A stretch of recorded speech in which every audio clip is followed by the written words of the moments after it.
पिछले क्लास में immune system पढ़ रहे थे, जिसमें इम्यूनिटी बताया था आपको। दो तरह का इम्यूनिटी होता है, इनेट इम्यूनिटी जो पहले से प्रेजेंट होता है बर्थ के समय से ही, और एक्वायर्ड इम्यूनिटी जो होता है वह बर्थ के बाद होता है, मतलब लाइफ के एक्सपीरियंस के अनुसार वह इम्यूनिटी हमारे शरीर में पैदा होती है। तो एक्वायर्ड इम्यूनिटी हमने बताया था, एक्वायर्ड इम्यूनिटी दो प्रकार का होता है, नेचुरल और आर्टिफिशियल, है ना। तो एक्वायर्ड इम्यूनिटी में एक एक्टिव इम्यूनिटी था और एक पैसिव इम्यूनिटी था। पैसिव इम्यूनिटी में बताया था कि डायरेक्ट हम लोग एंटीबॉडी को क्या करते हैं, पेशेंट के बॉडी में डाल देते हैं। लेकिन जो एक्टिव इम्यूनिटी था उसमें क्या करते थे, उसमें कोई इन्फेक्शन आया और इन्फेक्शन के कारण आपके बॉडी में इम्यूनिटी जनरेट हो गया। तो आज जो हम लोग टॉपिक पढ़ेंगे एक्वायर्ड इम्यूनिटी में एक्टिव इम्यूनिटी,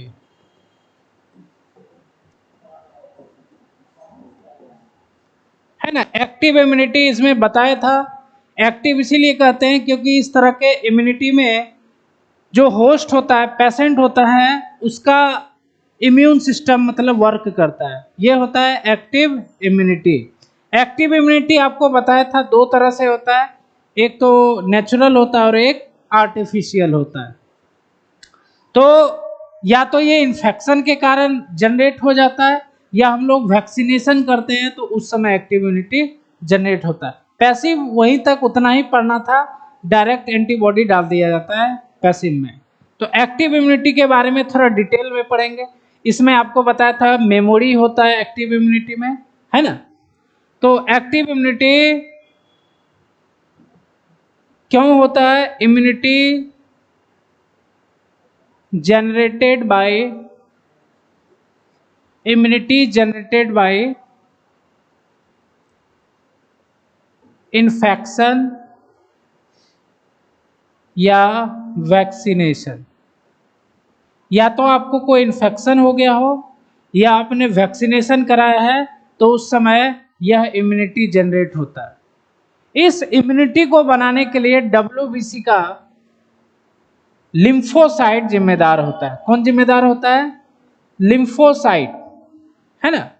डब्ल्यूबीसी का लिम्फोसाइट एक्टिव इम्यूनिटी बनाता है, समझ रहे।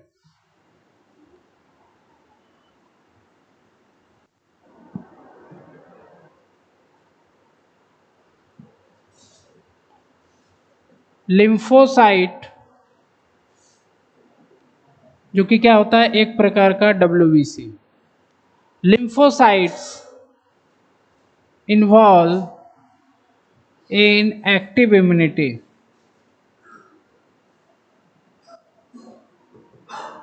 लेकिन ये जो लिम्फोसाइट होते हैं ये बनते कहाँ हैं, ये बनते हैं बोन मैरो में, है ना। हमारे हड्डी जो लार्ज हड्डी होता है उसके कैविटी में होता है बोन मैरो, वहीं पर लिम्फोसाइट का निर्माण होता है ना। बोन मैरो हड्डी के बीच में पाया जाता है बोन मैरो।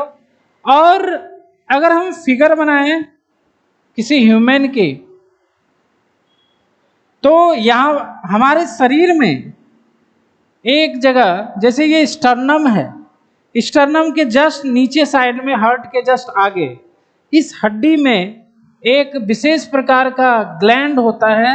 इस ग्लैंड को कहा जाता है थाइमस ग्लैंड। क्या बोलते हैं इसे, थाइमस ग्लैंड, है ना। तो बोन मैरो आप समझ रहे हो, जितने भी हड्डी हैं, लॉन्ग बोन है, उसके अंदर में बोन मैरो होता है, उसी से हमारा ब्लड का निर्माण होता है, चाहे आरबीसी, डब्ल्यूबीसी, चाहे प्लेटलेट्स हो, ठीक है। तो है ना, तो वहीं पर निर्माण होता है। तो लिम्फोसाइट का निर्माण भी वहीं पे होता है।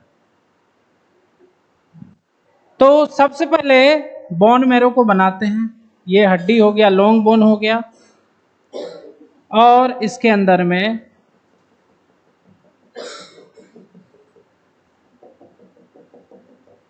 बोन मैरो है। बोन मैरो के अंदर ही हमारा लिम्फोसाइट जनरेट होता है।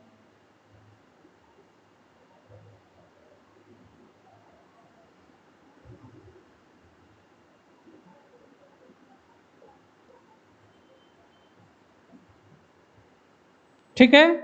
बोन मैरो में लिम्फोसाइट जनरेट होता है और यह लिम्फोसाइट बाद में कहाँ चला जाता है? थाइमस में। कहाँ चला जाता है? थाइमस में। ठीक है।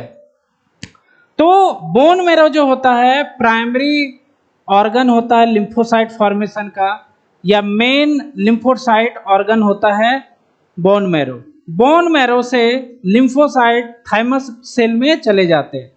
तो इस प्रकार से कुछ लिम्फोसाइट बोन मैरो में रह जाते हैं और कुछ लिम्फोसाइट थाइमस में चले जाते हैं। बोन मैरो में लिम्फोसाइट होते हैं तो उसको कहा जाता है बी लिम्फोसाइट, और थाइमस ग्लैंड में चला जाता है तो उसे कहा जाता है टी लिम्फोसाइट। मतलब कि दो तरह का लिम्फोसाइट हमारे शरीर में बनता है, बी लिम्फोसाइट और टी लिम्फोसाइट। लिम्फोसाइट का निर्माण कहाँ होता है? बोन मैरो में। कुछ चला जाता है थाइमस में, उसको कहा जाता है टी लिम्फोसाइट या टी सेल भी कहा जाता है, और कुछ लिम्फोसाइट बोन मैरो में रह जाता है, उसे बी सेल या बी लिम्फोसाइट कहते हैं। और यही दोनों हमारा पूरा इम्यून सिस्टम बना लेता है। मतलब यही दोनों है जो इम्यून सिस्टम बना लेता है। तो चूंकि लिम्फोसाइट बोन मैरो में और थाइमस ग्लैंड दोनों जगह मतलब है ना, दोनों जगह होता है, और यहीं पर इनका डेवलपमेंट होता है। एंटीजन से लड़ने का जो शिक्षा होता है वो यहीं पर इनको प्राप्त होता है ना।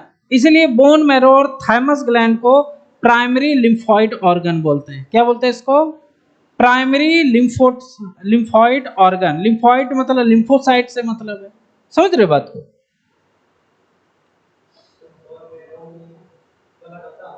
हाँ हाँ, यही तो ब्लड बनता है, उसके बाद फिर वो चला जाता है हमारे नसों में। हाँ हाँ, तो डब्ल्यूबीसी है ना भाई, आरबीसी डब्ल्यूबीसी प्लेटलेट सब यही बनता है बोन मैरो में। ठीक है।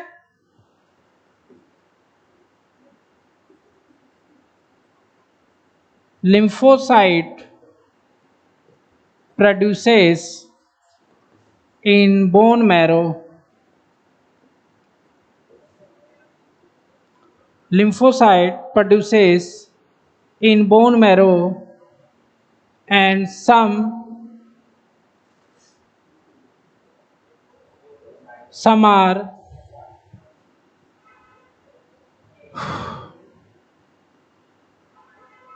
are move into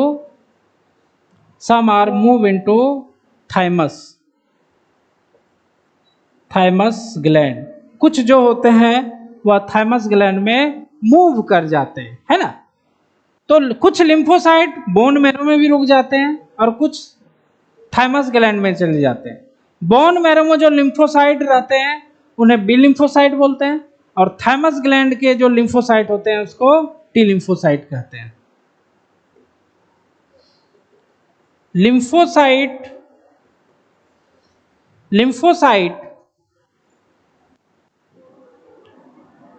remains in bone marrow. Lymphocyte remains in bone marrow are called B lymphocyte, या आपको बी सेल भी कहा जाता है। ठीक है। और लिम्फोसाइट जो कि lymphocyte present in thymus are called T lymphocyte या टी सेल्स। ठीक है। तो दो तरह का लिम्फोसाइट शरीर में मिलता है, बी लिम्फोसाइट और टी लिम्फोसाइट। टी लिम्फोसाइट चूंकि अब देखो ये बनता है और इनका डेवलपमेंट जो होता है, ग्रोथ जो होता है लिम्फोसाइट का, दोनों में होता है, चाहे बोन मैरो में हो चाहे थाइमस में। इसलिए इन दोनों को प्राइमरी लिम्फॉइड ऑर्गन कहा जाता है। ये इंपॉर्टेंट है ना। Bone marrow and thymus bone marrow and thymus are called primary lymphoid organs. यहां क्या होता है, हेयर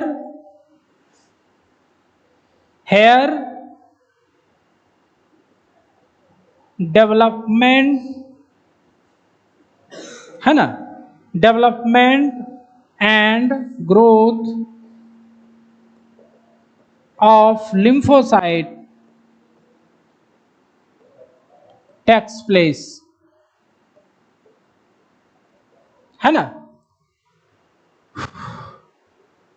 उसके अलावा इन दोनों जगहों पे देखो लिम्फोसाइट का काम क्या होगा, एंटीजन से लड़ना। एंटीजन मतलब हुआ पैथोजन, है ना। कोई भी प्रोटीन जो कि बाहर से आ रहा है उसको एंटीजन बोलते हैं, वो पैथोजन भी हो सकता है। तो एंटीजन को इसको लड़ने के लिए सिखाया जाता है। जैसे शेर या बाघ का बच्चा जो होता है, उस बच्चे को मदर्स क्या करती है, सिखाती है लड़ने के लिए उसके पास, है ना। तो वही यहां पर एंटीजन से इसको एक्सपोज कराया जाता है ताकि इसको पता रहे ये एंटीजन है, समझाया जाता है इसको, है ना। तो हेयर एंटीजन एक्सपोज टू है ना, here antigen expose to lymphocyte, ठीक है। ये समझ गए आप, तो इसको भी ध्यान रखना, ये एनसीईआरटी का लाइन है इसलिए। नहीं, वहां पर क्या होते हैं, छोटे छोटे एंटीजन होता है वहां पर बोन मैरो में। तो जैसे ये डेवलपमेंट होगा, डेवलपमेंट मतलब क्या है, डेवलपमेंट मतलब है कि जैसे लिम्फोसाइट को पहचानना जरूरी होता है कि ये एंटीजन है, तो वो पहचानने का काम इन बोन मैरो और थाइमस में होता है, और वहां पर एंटीजन से इसको भेंट कराया जाता है, मुलाकात। एक्सपोज मतलब क्या होता है, मुलाकात करवा देना।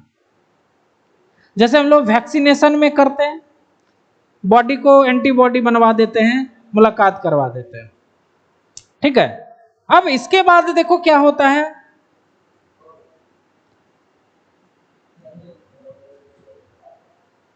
अब देखो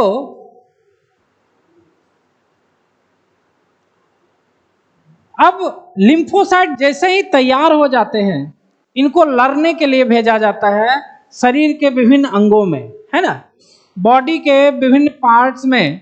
जैसे हमारे शरीर में बहुत जगह लिम्फ नोड होते हैं,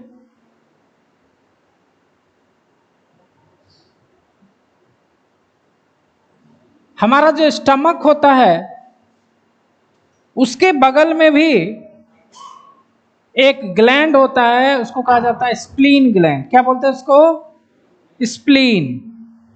वह भी लिम्फॉइड ऑर्गन होता है ना। उसके बाद हमारे आंतों में भी विशेष प्रकार का, है ना, लिम्फ टिश्यू होता है जिसको कहा जाता है pairs patches,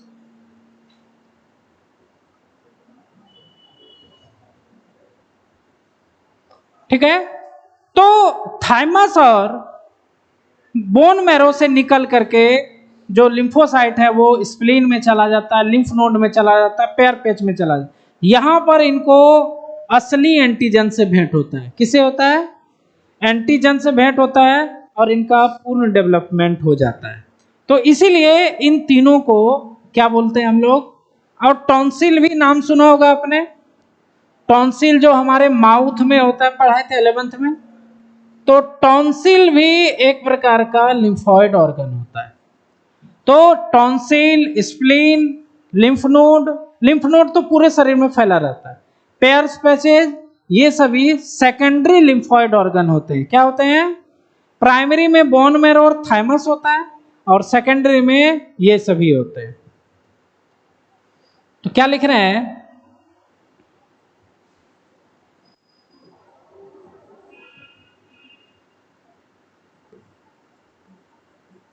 lymphocyte migrates into secondary lymphoid organ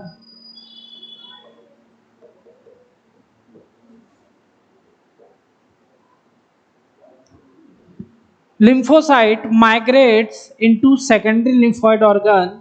कौन कौन सा secondary lymphoid organ है? स्प्लीन, टॉन्सिल, लिम्फ नोड, है ना, पेयर्स पैचेज, है ना, पेयर्स पैचेज। यहां पे क्या होता है ना, here like lymph node, hair like lymph node, lymphocytes are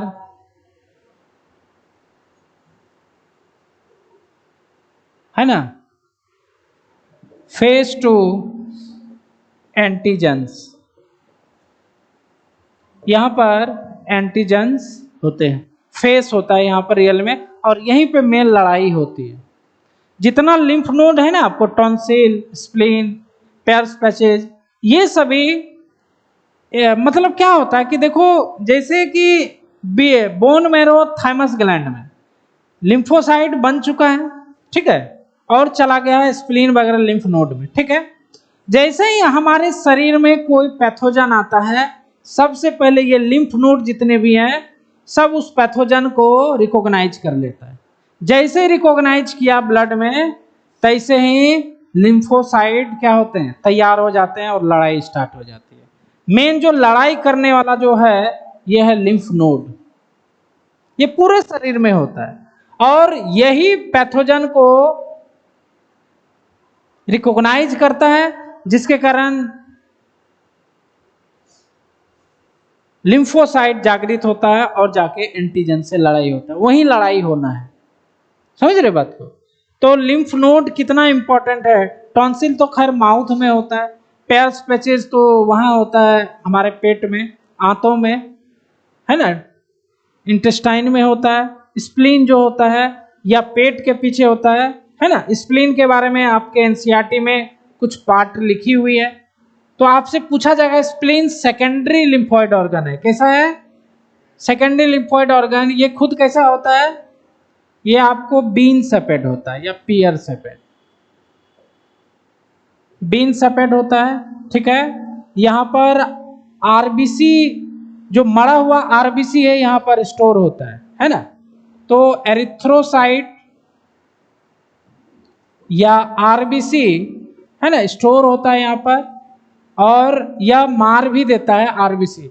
जो बेकाम का आरबीसी है उसको मार दिया जाता है, इसलिए इसको ग्रेवयार्ड ऑफ आरबीसी कहते हैं। ग्रेवयार्ड मतलब क्या होता है? कब्र ऑफ आरबीसी, ठीक है। तो ये लिम्फॉइड ऑर्गन होता है, कहाँ प्रेजेंट होता है? बिहाइंड स्टमक, या स्टमक के पीछे में स्प्लीन प्रेजेंट होता है। ये सेकेंडरी क्या होता है? सेकेंडरी लिम्फॉइड ऑर्गन होता है। इसको लार्जेस्ट लिम्फॉइड ऑर्गन भी कहा जाता है ना, ये सबसे बड़ा इसी को कहा जाता है। तो स्प्लीन के बारे में आपके एनसीईआरटी में लिखी हुई है, ठीक है।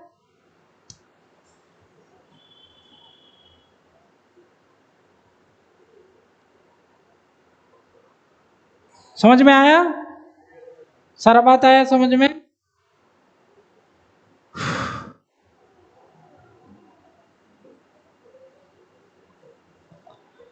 ऐसे लिम्फ ऑर्गन के अलावा, स्प्लीन वगैरह के अलावा भी हमारे शरीर में लिम्फ टिश्यू फैले हुए रहते हैं पूरे शरीर में, चाहे श्वसन वाले पार्ट में हो, चाहे डाइजेशन वाले पार्ट में हो, चाहे रिप्रोडक्टिव वाले पार्ट में हो, सभी जगह बिखरे हुए रहते हैं lymphoid tissue.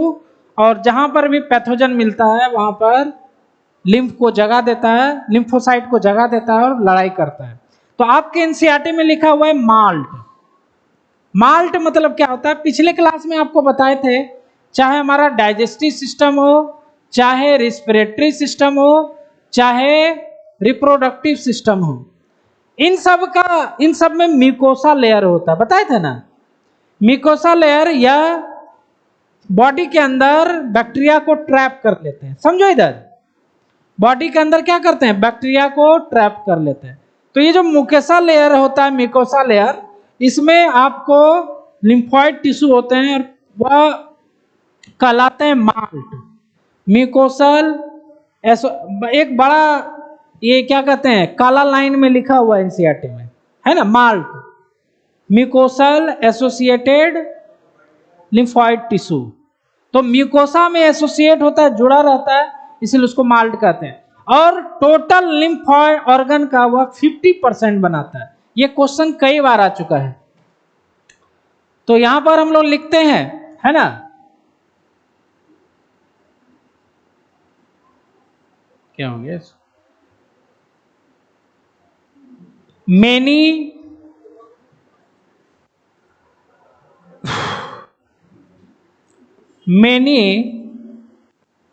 lymphoid tissue approx कितना होता है, 50% होता है। many lymphoid tissue approx 50%, that is called, है ना, that is called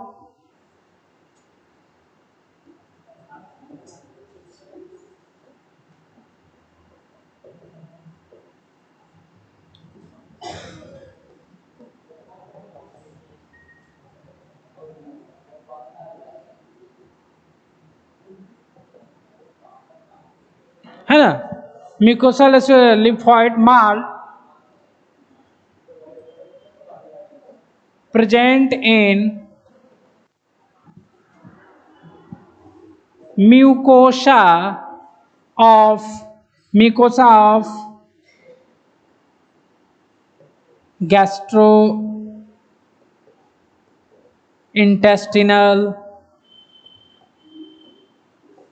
respiratory and genital tract, है ना। तो इन सब जगहों में आपको लगभग 50% लिम्फोइड टिश्यू पाए जाते हैं, जिसको माल्ट कहते हैं। ये इंपॉर्टेंट है।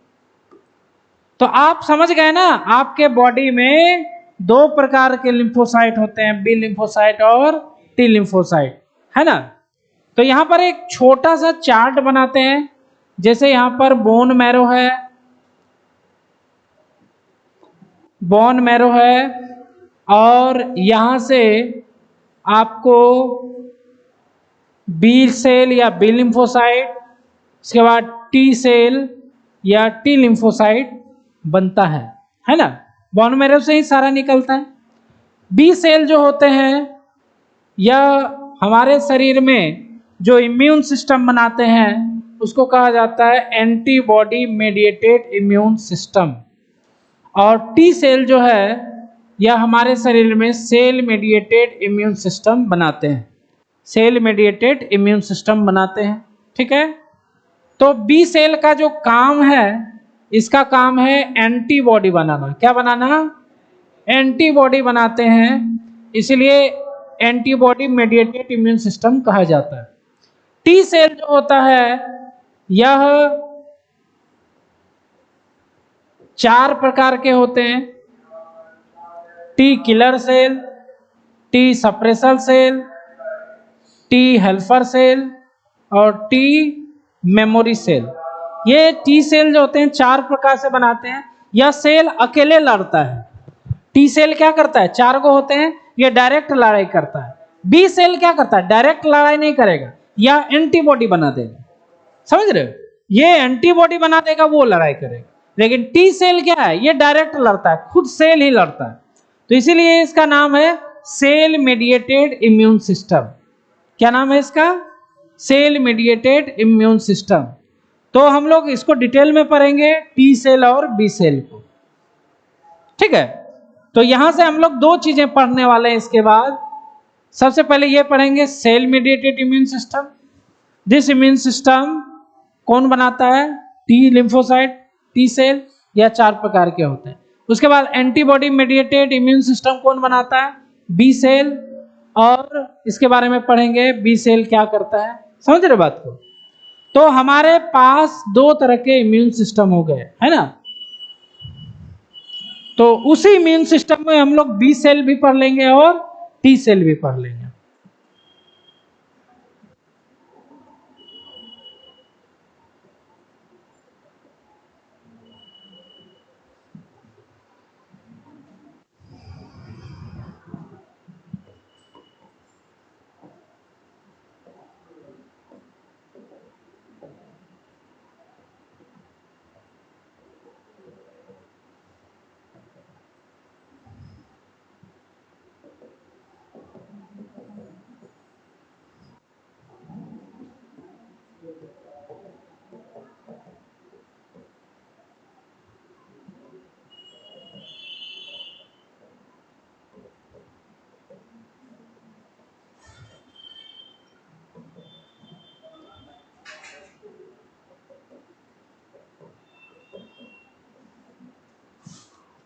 ठीक है।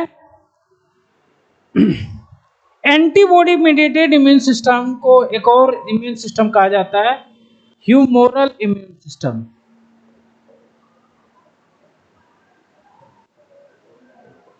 और यही आपके एनसीईआरटी में लिखा हुआ है, ह्यूमोरल इम्यून सिस्टम। तो हम लोग पढ़ते हैं एक एक करके। सेल मेडिएटेड इम्यून सिस्टम या किसने बनाया है? टी सेल ने, है ना? और इसको पढ़ते हैं एंटीबॉडी मेडिएटेड इम्यून सिस्टम।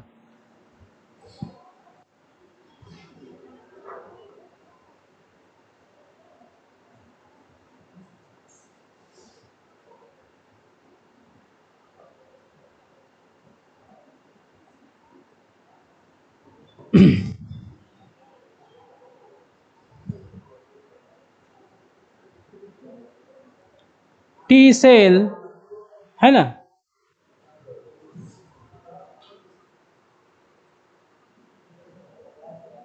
अच्छा यही था, फर्स्ट यही था। ये सेल मेडिएटेड इम्यून सिस्टम क्या है? T cell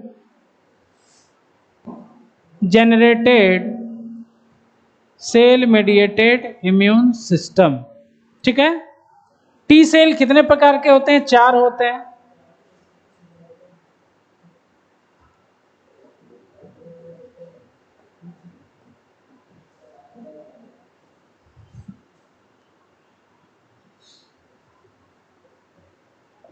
T helper,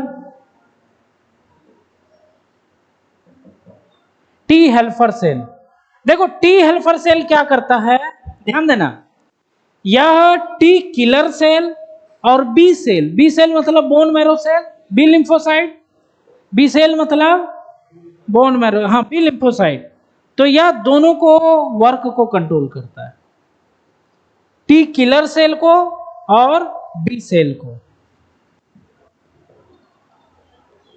it control T killer cell and B cell, है ना? अब देखो हमारा एड्स का वायरस किसको नष्ट कर देता है? एचआईवी किसको नष्ट कर देता है? टी हेल्पर को। टी हेल्पर को ये नष्ट करता है, जिसके कारण किलर सेल जो मारने वाला है वो खत्म, और बी सेल का भी कंट्रोल खत्म, मतलब एंटीबॉडी भी नहीं बनेगा, जिसके कारण हमारा इम्यून सिस्टम क्या होगा? कमजोर हो जाएगा, डेफिशिएंट हो जाएगा। क्या हो जाएगा? Acquired immune deficient syndrome.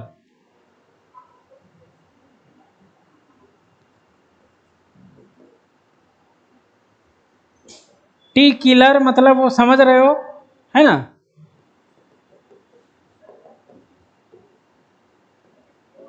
Simple way में समझते जा रहे हैं।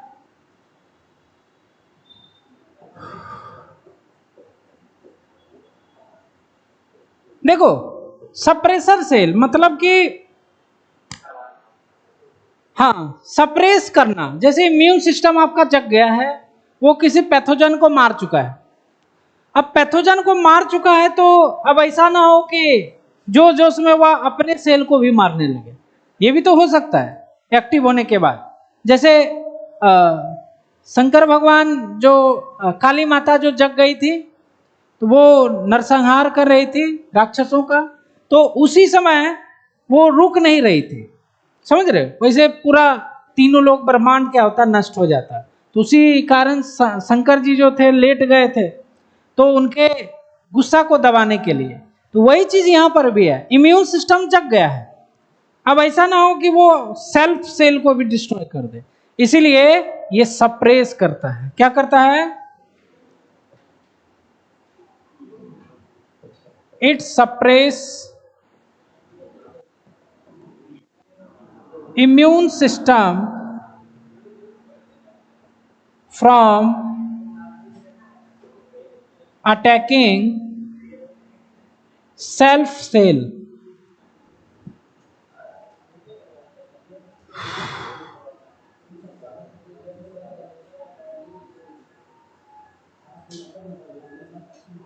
और डी क्या हो गया? T memory. याद है ना मेमोरी? इसके पास मेमोरी होता है पैथोजन का। It contains memory of pathogen which attack. जो अटैक करता है उसका मेमोरी होता है। सेल मेडिएटेड इम्यून सिस्टम समझ गए? इतना ही है, ज्यादा इसमें पढ़ना नहीं है। अब क्या है? Antibody mediated immune system.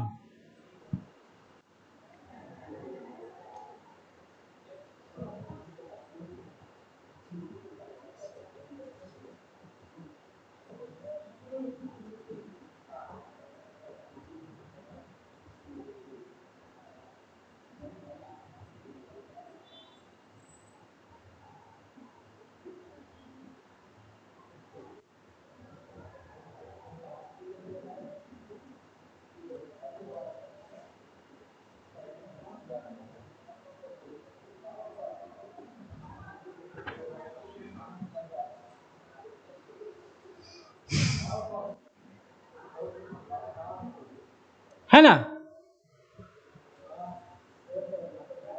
This immune system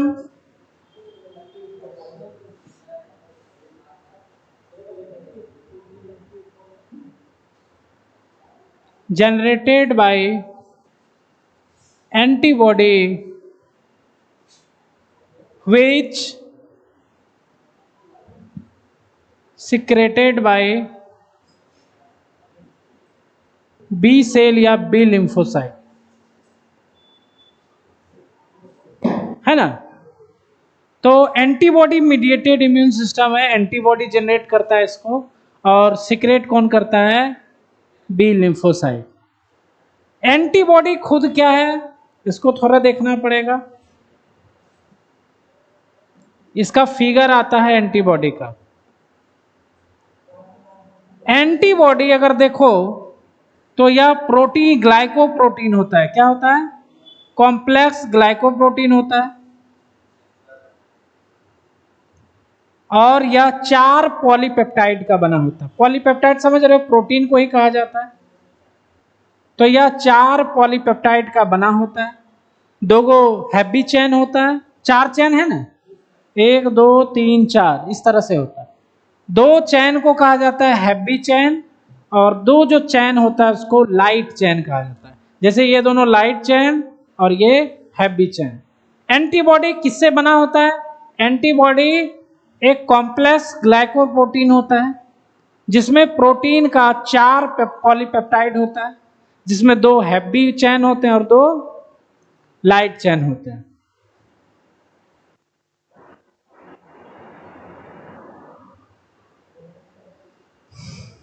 antibody is complex glycoprotein, ठीक है? यह किससे बना होता है भाई? Antibody made by four polypeptide chain in which two is happy chain जिसको H2 भी कहा जाता है and two is light chain जिसको L2 भी कहा जाता है। दो गो हैप्पी चैन और दो को क्या हो गया light chain.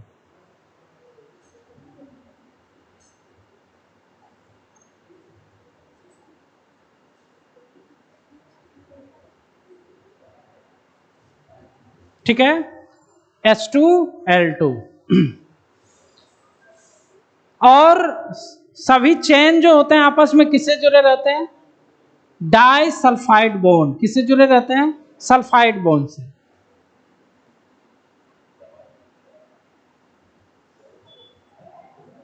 Polypeptide chain are bonded with sulphide bond.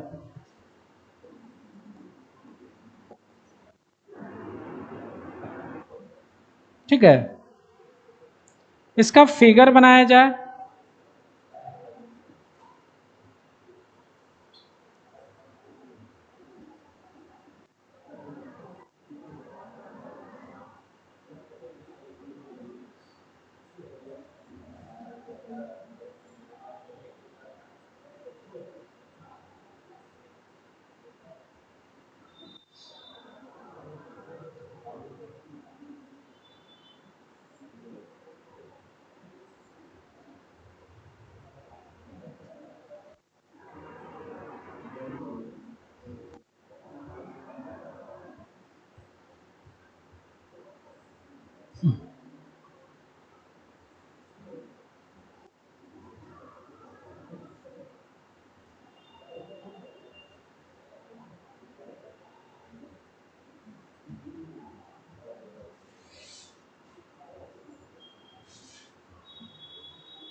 है ना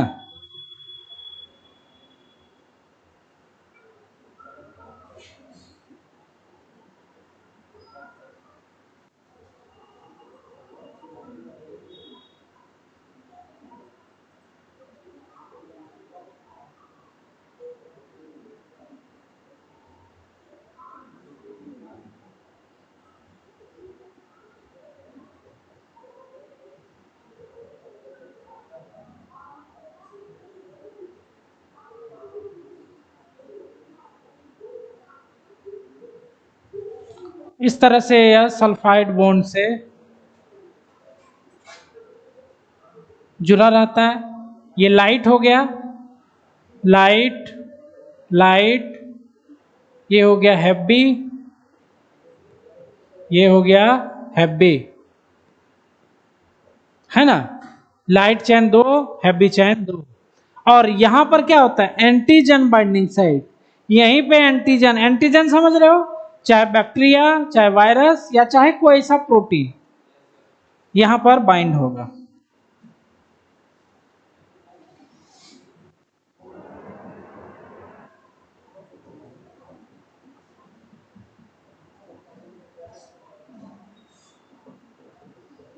क्या करेगा देखो एंटीजन आएगा उसको बुलाएगा आओ और यहां फंसा लेगा फंसा के कचूमर बना देगा।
ये जो हमने बना रहे हैं ये क्या है? What is this? That is what? ये है आपका फेवरेट एंटीजन। ये क्या है? ये है एंटीजन। और ये आपका ये एक हैप्पी होगा, यहां पे फंसता है ना, हैप्पी और लाइट के बीच में, तो ये हैप्पी होगा और एक क्या होगा? लाइट चेन होगा। होगा ना जी? समझ रहे हैं ना बात? मतलब खाली ये वाला बनाया है मोटा करके, इसको बनाया है खाली वो मोटा करके। तो उस तरह देखो एंटीजन बाइंडिंग साइट में बेचारा फंस गया शिकार, है ना? ये एंटीबॉडी है। ये क्या है? एंटीबॉडी।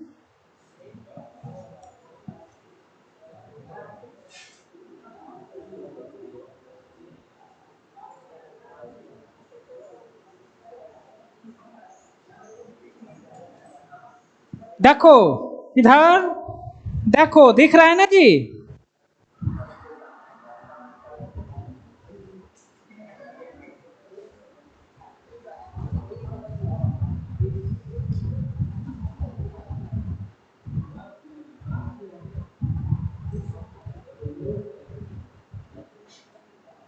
इसको देखो,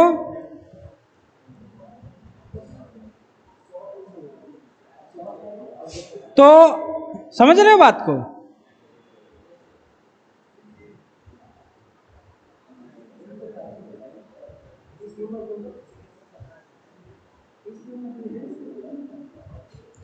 तो बात समझ गए?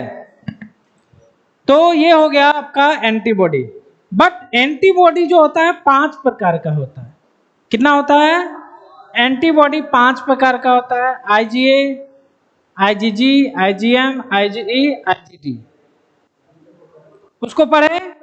अच्छा, एंटीबॉडी का दूसरा नाम क्या है? इम्यूनोग्लोबुलिन। क्या नाम है? इम्यूनोग्लोबुलिन। यह कहां बनता है? लीवर में। कहां बनता है? नहीं, थाइमस एंटीबॉडी की बात कर रहे हैं। थाइमस में तो वो लिम्फोसाइट वाला चक्कर था, टी लिम्फोसाइट, बी लिम्फोसाइट, वो बोन मैरो थाइमस में। लेकिन यहाँ एंटीबॉडी की बात कर रहे हैं। एंटीबॉडी कौन बनाया है? एंटीबॉडी कौन बनाया है? B lymphocyte. कौन बनाया है? बी लिम्फोसाइट एंटीबॉडी बनाया है। क्लियर? क्लियर है ना माइंड में? तो एंटी बी लिम्फोसाइट बनाया है, बी लिम्फोसाइट। अब चलते हैं टाइप्स ऑफ एंटीबॉडी।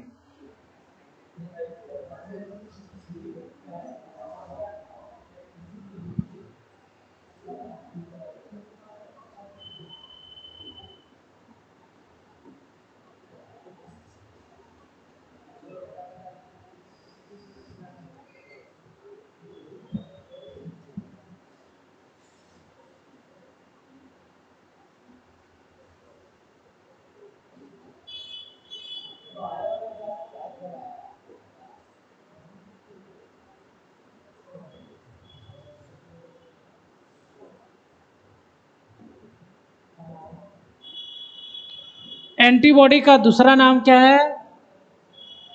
इम्यूनोग्लोबुलिन।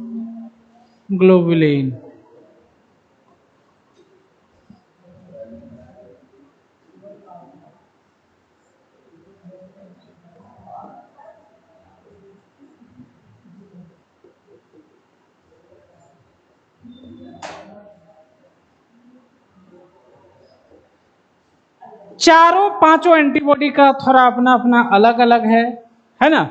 जिस चीज को बता रहे हैं उसको याद रखना है आपको। जैसे आईजीए है, आईजीए जो है यह सबसे पहला एंटीबॉडी है जो हमें मिलता है। समझो, आईजीएम क्या है? यह मां के दूध में होता है, तो इसको पी के हम लोग एंटीबॉडी प्राप्त करते हैं।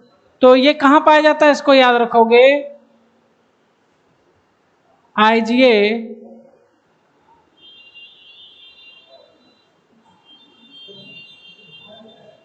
फाउंड इन कोलोस्ट्रम, है ना, कोलेस्ट्रम मतलब मदर मिल्क, कोलेस्ट्रम मतलब मदर मिल्क। आईजीजी, आईजीजी जो है सबसे ज्यादा पाए जाने वाला, मोस्ट एबुंडेंट, सबसे ज्यादा ये बनता है। आईजीजी मोस्ट एबुंडेंट, मोस्ट एबुंडेंट एंटीबॉडी है ना। आईजीडी यह आईजीडी जो है या आईजीजी और बी सेल को क्या करता है, हेल्प करता है।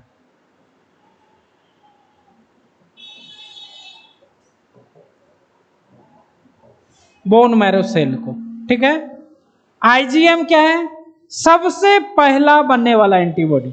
मान लो जैसे ही कोई इंफेक्शन आपके बॉडी में आया तो सबसे पहला जो एंटीबॉडी है वह आईजीएम बनेगा, इसलिए इसको पुराना मतलब प्रिमिटिव एंटीबॉडी भी बोलते हैं। सबसे पहले यही बन के आएगा। एक लड़ाई जैसे होता है तो एगो अगुआ होता है ना, सबसे पहले वही लेके निकलता है ना, तो वही अगुआ है ना। आईजीएम क्या है, first generated antibody, first generated antibody to antigen, ठीक है।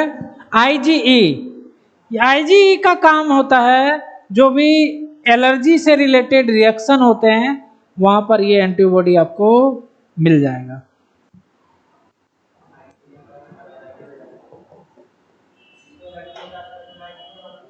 हाँ बोलो।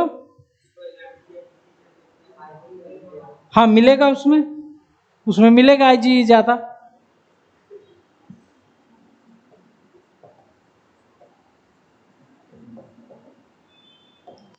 है ना, एलर्जी रिलेटेड रिएक्शंस, ठीक है। तो ये हो गया पांचों प्रकार का एंटीबॉडी। एंटीबॉडी समझ गए।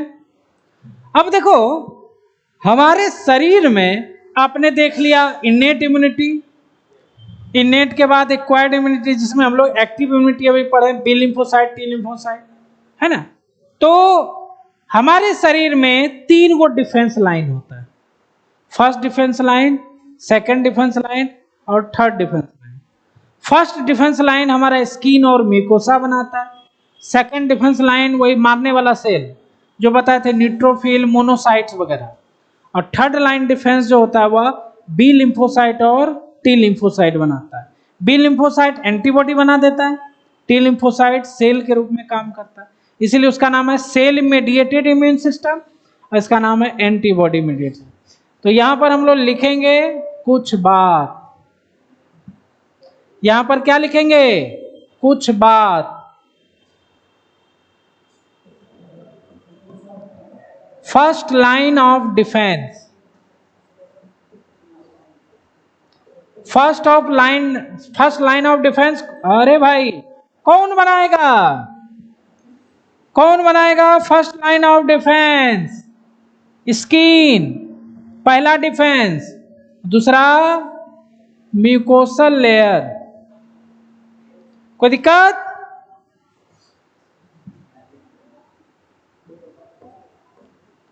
Second line of defence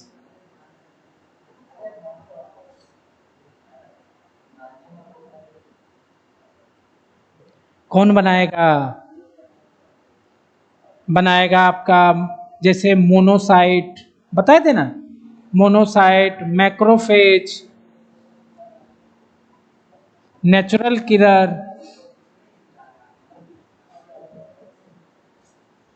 neutrophil, ये सब बनाएगा आपका सेकेंड लाइन ऑफ डिफेंस। और थर्ड लाइन कौन है, किसी भी पैथोजन को इन तीनों लाइन डिफेंस से गुजरना पड़ेगा, अगर गुजर गया तो बीमार कर देगा, फिर दवा खाते हैं। तो इसमें कौन होगा, टी एंड बी लिम्फोसाइट। है ना।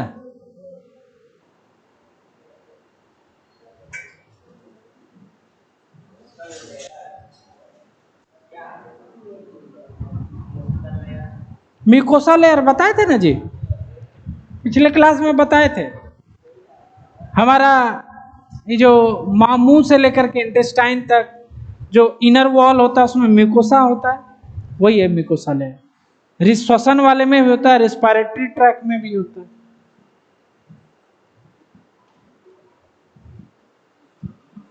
ये समझ गए जी। अब चलते हैं हम लोग, इम्यून सिस्टम हम लोग ने पढ़ा भी। अब चलते हैं थोड़ा सा वैक्सीन के बारे में। किसके बारे में? वैक्सीनेशन।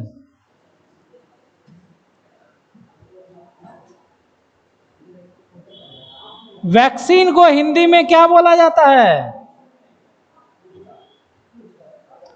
वैक्सीन को हिंदी में क्या बोलते हैं? टीका। क्या बोलते हैं? टीका। इधर देखो ध्यान से, आकाश बाबू इधर देखिए, पताल मत देखिए, इधर देखिए। वैक्सीन क्या होता है? It is suspension of inactivated pathogen या एंटीजेनिक प्रोटीन ऑफ पैथोजन। या तो ध्यान देना, इधर ध्यान दो। वैक्सीन में क्या करते हैं हम लोग? इनएक्टिवेट पैथोजन को ही बॉडी में डाल देते हैं, या फिर उसके एंटीजन प्रोटीन को ही क्या करते हैं? बॉडी में डाल देते हैं। समझो जरा, जैसे ही उसको डालते हैं हमारे बॉडी एंटीबॉडी बनाएगा, प्राइमरी रिस्पॉन्स, क्या बोलेंगे उसको? Primary response. फिर जैसे वो दोबारा आएगा हमारे शरीर में पैथोजन, वही पैथोजन तो सेकेंडरी रिस्पॉन्स दिखाता है, जिसको एनेम्नेटिक रिस्पॉन्स भी कहा जाता है। फिर उसके बाद इतना एंटीबॉडी बनता है जो कि उसको मार देता है। तो वैक्सीन में हम लोग प्राइमरी रिस्पॉन्स करवाते हैं, फिर जब दोबारा आता है तो सेकेंडरी रिस्पॉन्स करता है, अब वो रोग हम पे नहीं होता है। तो वैक्सीन का सबसे पहले, वैक्सीन का डिस्कवरी किसने किया था भाई?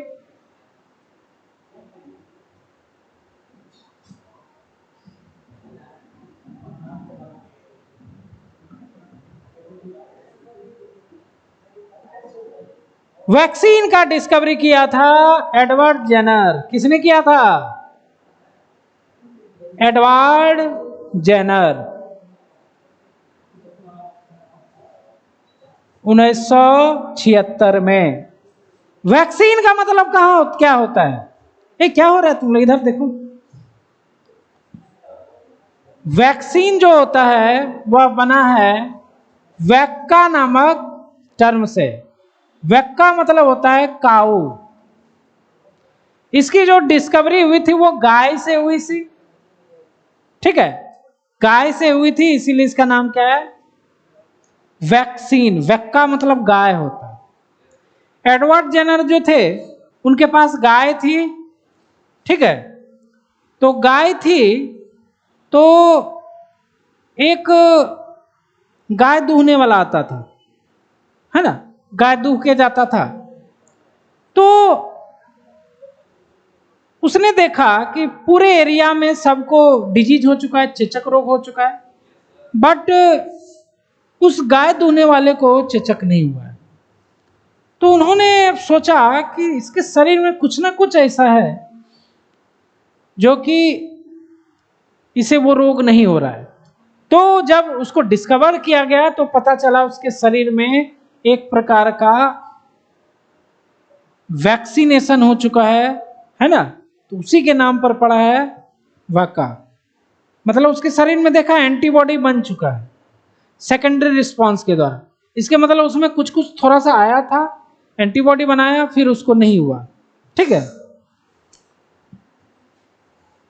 तो वैक्सीन का डिफिनेशन क्या हो जाएगा?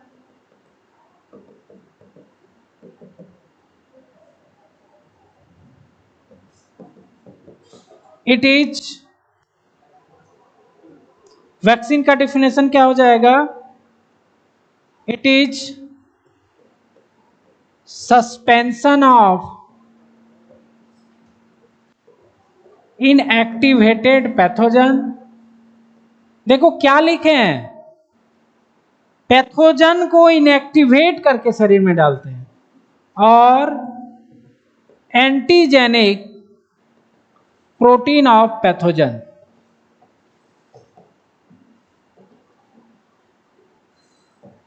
क्या लिखे हैं?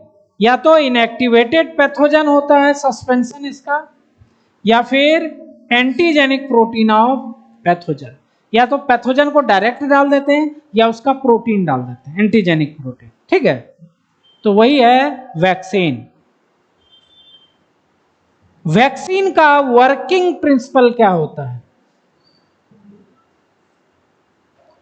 उसके बाद लुईस पास्चर थे एक साइंटिस्ट, उन्होंने ट्रिक बताया था कि पैथोजन को इनएक्टिवेट कैसे करें। देखो भाई, मान लो कोरोना वायरस ही है, उसको अगर डायरेक्ट बॉडी में डालेंगे तो आदमी को रोग हो जाएगा ना, तो उसको इतना इनएक्टिवेट कर देना है ताकि वो शरीर में आए, हमारा एंटीबॉडी उसे लड़के भगा दे, और है ना, और रोग ना हो, कम से कम रोग नहीं होना चाहिए, लड़के भगा दे, मेमोरी सेट हो गया, फिर जब दोबारा आएगा तब लड़ाई कर लेगा। तो मेन जो मुद्दा था, इनएक्टिवेट कितना करे और कैसे करे। तो लुईस पास्चर ने सबसे पहले मतलब उसका मेथड बताया, और उन्होंने वैक्सीन भी बहुत सारा बनाया था, बहुत सारा वैक्सीन बनाया था लुईस पास्चर ने। उन्होंने इनएक्टिवेट करने का तरीका बताया। तो वैक्सीन का वर्किंग प्रिंसिपल क्या होगा?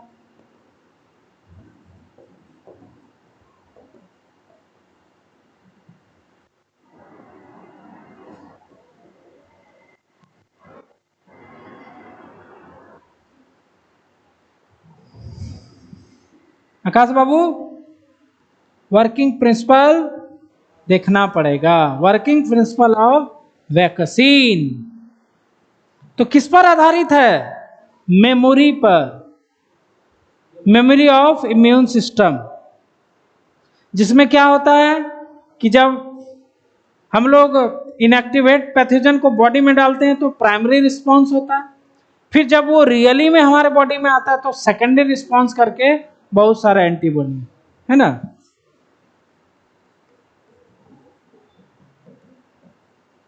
Working vaccine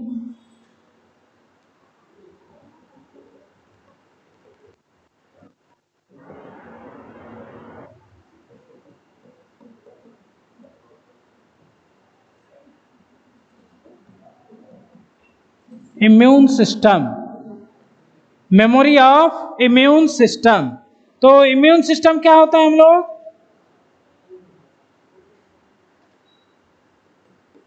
first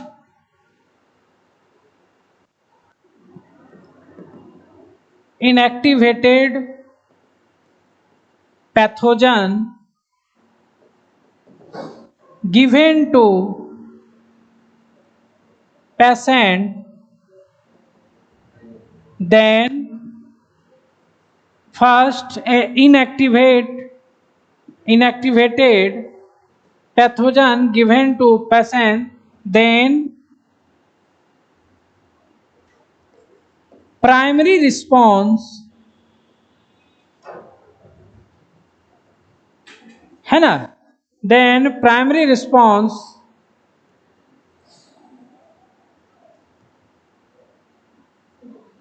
occurs in immune system when pathogens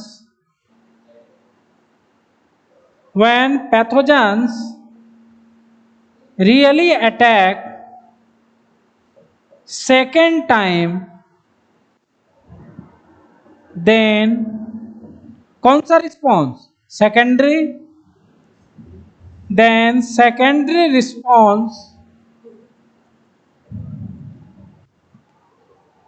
बादल गरज रहा है, हाहाकार मचा रहा है, बारिश हो नहीं रहा है, लेकिन बाढ़ पूरे बिहार में फैल गए, है कि नहीं? बारिश कहाँ हो रहा है? बहुत कम हो रहा है, लेकिन पता नहीं कितना गंगा जी में पानी आ गया है कि पूरा भागलपुर, पटना जितना भी है सब फ्लूडेड हो गया, पूरा बाढ़ आ चुका है इधर से।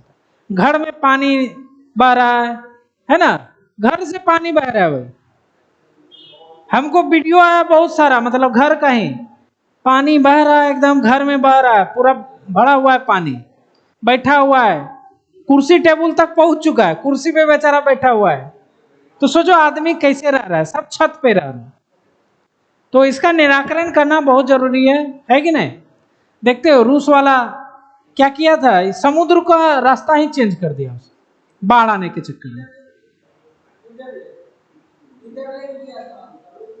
वहां सब जगह हुआ। तो यही चीज है। तो इसका तो देन क्या होगा? occurs in immune system when pathogens really attach नहीं attack, क्या होगा? attack second time, then secondary response। अच्छा अरे भाई इधर एक बात ध्यान दीजिए, सेकेंडरी रिस्पॉन्स का दूसरा नाम क्या है? सेकेंडरी रिस्पॉन्स का दूसरा नाम एमनेटिक रिस्पॉन्स भी कहा जाता है। Response occurs in immune system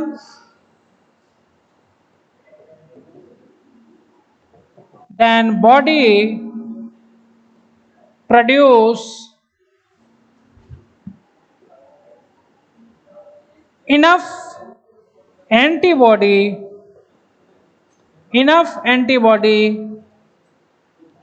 to overcome pathogen. मेरा बात आप लोग समझ रहे हो कि सेकेंडरी रिस्पॉन्स के बाद हमारा बॉडी इतना एंटीबॉडी बना लेगा कि पैथोजन से पार पा लेगा, मतलब ओवरकम, मतलब वो डिजीज नहीं हो सकता। आज हम लोग बहुत सारा टीका लगा के बैठे हुए हैं, जैसे बीसीजी का टीका, बीसीजी का टीका टीबी के लिए लगा रखे हैं, है ना, डीपीटी का टीका, डिप्थेरिया का, पर्टूसिस का, है ना, टिटनस का, सबका टीका लगा चुके हैं। उसके अलावा पोलियो वायरस का टीका, कोरोना वायरस का टीका, बचपन में बहुत सारा हम लोग टीका लगा चुके हैं। हमारे बॉडी में सोचो इतना बच्चा रहते हैं हम लोग, 6 महीना 1 साल का रहता है, उस बच्चे में डाला जाता है इनएक्टिवेटेड पैथोजन। तो सोचो उसको कितना इनएक्टिवेट किया जाए। वो पैथोजन आपके शरीर में है, एंटीबॉडी बना के बैठ चुका है, जब वो रियल में आएगा पैथोजन, हाँ अगर ये बारिश हो गया तो यहाँ भी जो बचा खुचा है हम लोग भी इधर पानी आ जाएगा। पानी का समस्या बहुत विकट हो रहा है बिहार में, है ना, हर जगह पानी का समस्या हो रहा है। पटना का जो ये जो ऊंचा इलाका है इधर बचा हुआ, अगर बारिश हो गया 5-6 दिन तो पानी इधर भी चला आएगा, क्लास व्लास भी बंद हो जाएगा। वही चीज है। आवाज कम करो।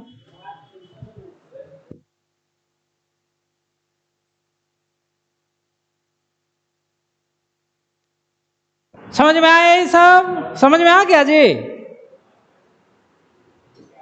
तो ये हो गया हमारा वैक्सीन। इसका प्रिंसिपल, वैक्सीन का प्रिंसिपल क्या है? मेमोरी, मेमोरी पर आधारित है इम्यून सिस्टम के। वैक्सीन सबको समझ में आ गया?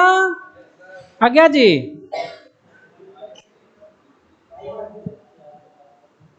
अब हमारा इम्यून सिस्टम खत्म हुआ, क्या हुआ? अब इम्यून सिस्टम से होने वाले रोग,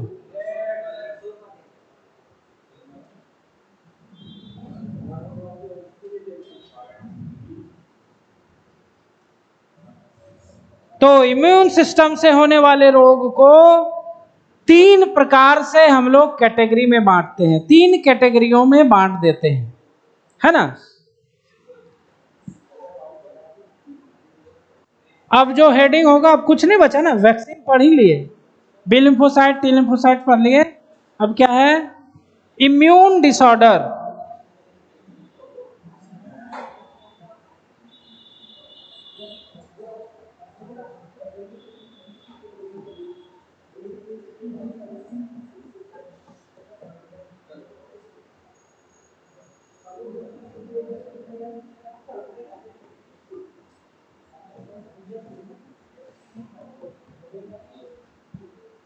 अब अगला हेडिंग क्या है? Immune disorder.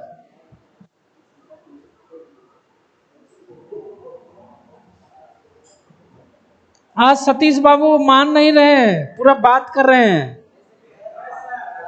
है ना? बाढ़ का टेंशन आप ही को हो गया है ना? हाँ, क्या हो गया? अच्छा, बोर्ड का एग्जाम बहुत दिन है, ये बाढ़ 5 दिन में खत्म हो जाएगा, 10 दिन में, है ना? पानी भी नहीं रहेगा। तो इम्यून डिसऑर्डर, तो इम्यून डिसऑर्डर 3 कैटेगरी होते हैं। एक इम्यून क्या हो जाए? हाइपर सेंसिटिव हो जाए, जिसको हम लोग एलर्जी कहते हैं। क्या बोलते हैं? Hyper sensitivity of immune system. दूसरा auto immune disorder, hyper sensitive immune disorder, auto immune disorder और इम्यून डेफिशिएंसी डिसऑर्डर, 3 प्रकार का।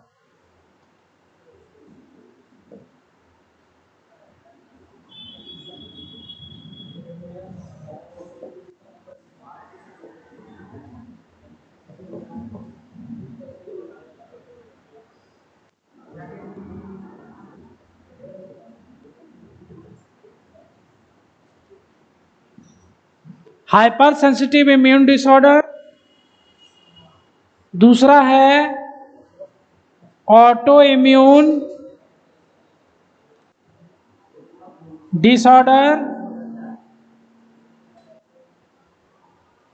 और तीसरा जो है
तो अब देखो हाइपर सेंसिटिव इम्यून सिस्टम, इसमें क्या होगा? एलर्जी से, क्या है?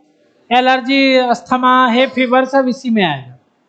इसमें इम्यून सिस्टम क्या होता है? सेंसिटिव हो जाता है किसी चीज के लिए, जैसे एलर्जेंस जो होते हैं उसके प्रति सेंसिटिव हो जाता है और हमारे शरीर में कुछ सिम्टम आने लगते हैं, तो वह हाइपर सेंसिटिव इम्यून डिसऑर्डर होता है। उसके बाद ऑटो इम्यून डिसऑर्डर, घर का भेदी लंका ढावे, है ना? मतलब अगर हमारा इम्यून सिस्टम हमारे बॉडी के ही अगेंस्ट बनने लगे, तो उस तरह का जो डिसऑर्डर होता है इसे कहा जाता है ऑटो इम्यून डिसऑर्डर। उसके बाद तीसरा जो है इम्यून डेफिशिएंसी डिसऑर्डर, इसमें इम्यून सिस्टम कम हो जाता है, कम होने के कारण डिसऑर्डर आना, डिजीज आना। इसका एग्जांपल एड्स। क्या है? एड्स क्या फुल फॉर्म क्या है?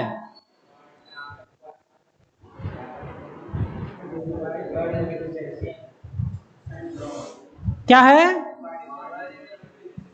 हाँ, एक AIDS, acquired immuno deficiency disorder. तो एक्वायर्ड इम्यून क्या हो जाता है? डेफिशिएंट हो जाता है। एक्वायर्ड इम्यून कौन कौन सा होता है? बी लिम्फोसाइट, टी लिम्फोसाइट, वो कम हो जाता है, इसीलिए उसका नाम है एड्स। तो इसीलिए एड्स कोई बीमारी नहीं है, बीमारियों की जड़ है। मतलब इम्यून सिस्टम ही इतना कम हो जाता है जिसके कारण दूसरा बीमारी हमें होने लगे। उसके अलावा एक और बताए थे, SCID, severe combined immunodeficiency disorder बताए थे। जीन थेरेपी में 4 साल की एक लड़की को जो हुआ था, है ना, एडीए एंजाइम की कमी से, तो वो है इम्यून डेफिशिएंसी डिसऑर्डर। रात में चलने हैं वो अलग चीज है जी, है ना। किसको चलता, कौन रात में चलता था? आकाश, तुमको रतौंधी था जी? नहीं था ना। तो पहला क्या स्टार्ट करते हैं हम लोग? Auto immune disorder.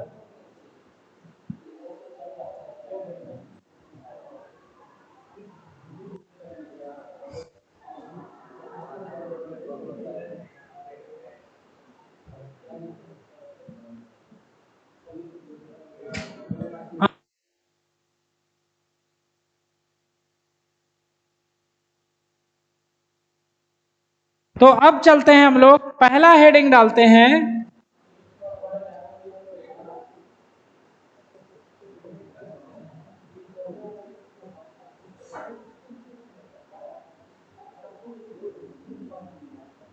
समझो जरा।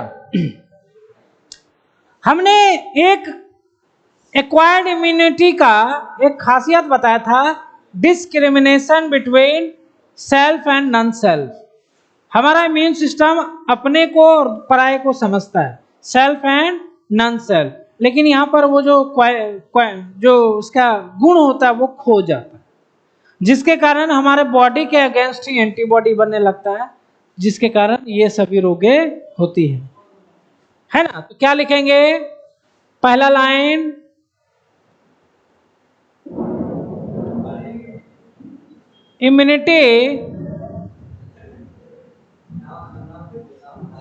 immunity losses,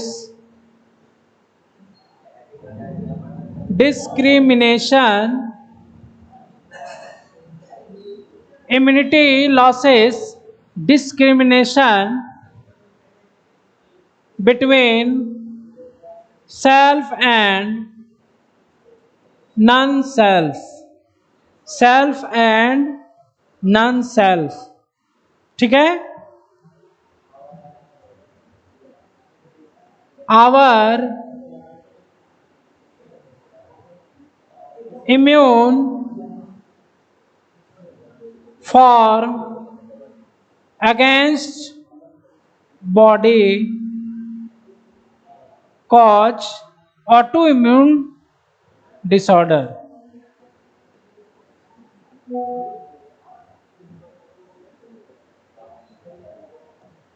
auto immune disorder क्या होगा?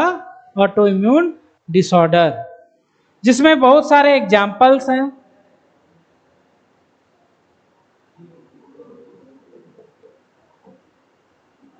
Example,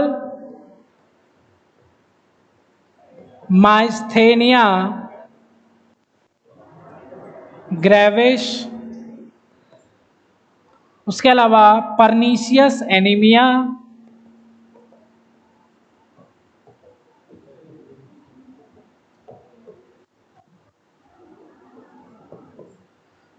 myasthenia gravis, pernicious anaemia, उसके अलावा हाशीमाटो डिजीज,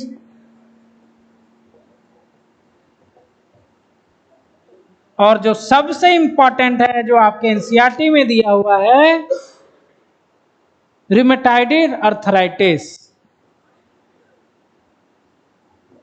रिमेटॉइड अर्थराइटिस।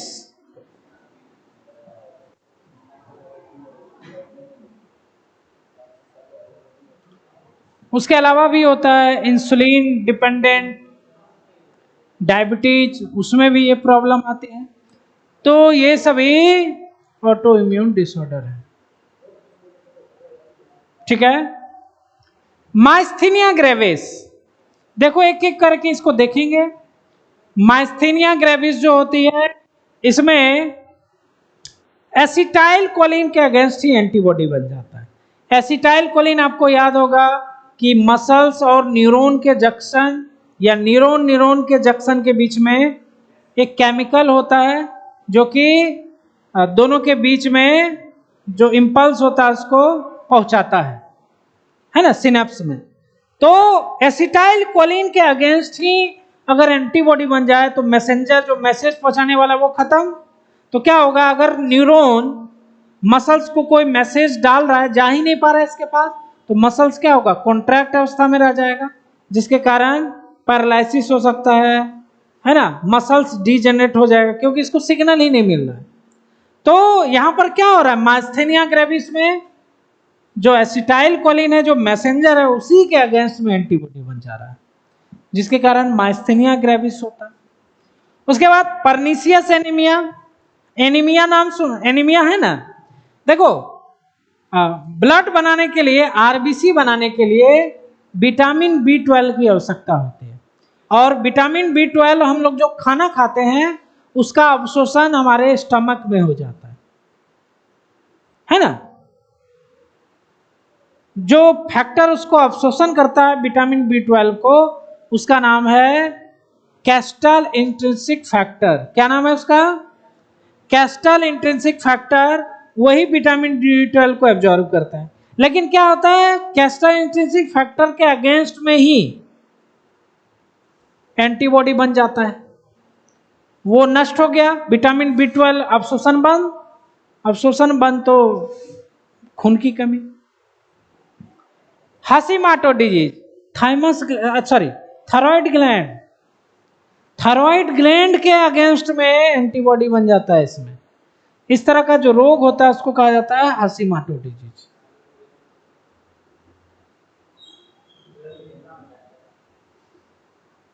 अब थायराइड ग्लैंड के अगेंस्ट में कहा, थायराइड ग्लैंड समझ रहे हो हमारे शरीर में कितना इफेक्ट डालता है, समझ रहे हो। उसके बाद रिमेटॉइड अर्थराइटिस, इसमें एक फैक्टर होता है जिसको बोलते हैं आईजीएम फैक्टर, आईजीएम एंटीबॉडी। तो उसके कारण, उसके सेंसिटिव होने के कारण यह रोग होता है।